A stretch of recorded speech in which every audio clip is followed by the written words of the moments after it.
Imagine the year 1991. A traffic light. A Ferrari 348 is lined up next to you at the starting line. Back then, owning an Italian supercar was the ultimate symbol of status and speed. But the Ferrari driver has no idea that, right now, he's about to lose the race to a truck. It's the GMC Syclone, a vehicle that proved the laws of physics could be defied with just the right amount of turbocharging. Today, we'll explore how General Motors created the most fearsome beast in the history of public roads. At first glance, the Syclone looked like an ordinary GMC Sonoma. But under the hood lay pure madness. Instead of the standard V6, engineers installed a 4.3-liter engine with a Mitsubishi TD06 turbocharger and an intercooler. The result?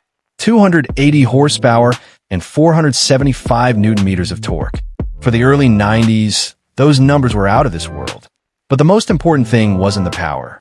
The real magic lay in the all-wheel drive system. Unlike most pickup trucks of the time, the Syclone sent 35% of the torque to the front axle and 65% to the rear. This transformed the workhorse into a rocket that gripped the asphalt with ironclad tenacity. Tests from those years yielded an incredible result. A 0-100 acceleration time of 4.3 seconds. To put that into perspective, in 1991, that was faster than a Ferrari 348, faster than a Porsche 911 of that era, and even faster than the legendary Chevrolet Corvette ZR1. Auto journalists were in shock.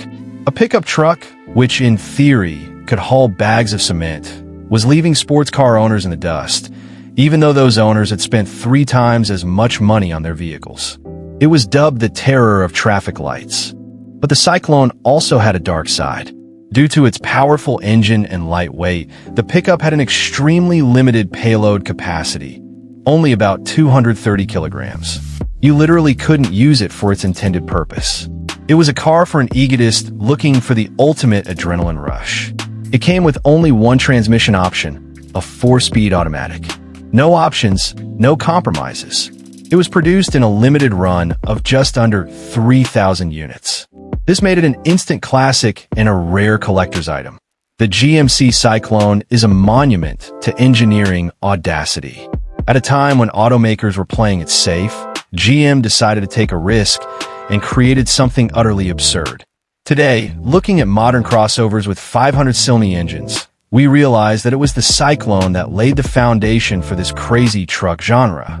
It's a car with the soul of a rebel that proved, to be fast, you don't have to look like a Ferrari. What do you think? Is there anything among today's production pickup trucks that can match the spirit of that old Syclone? Leave your thoughts in the comments, and don't forget to subscribe. Here, we love real cars.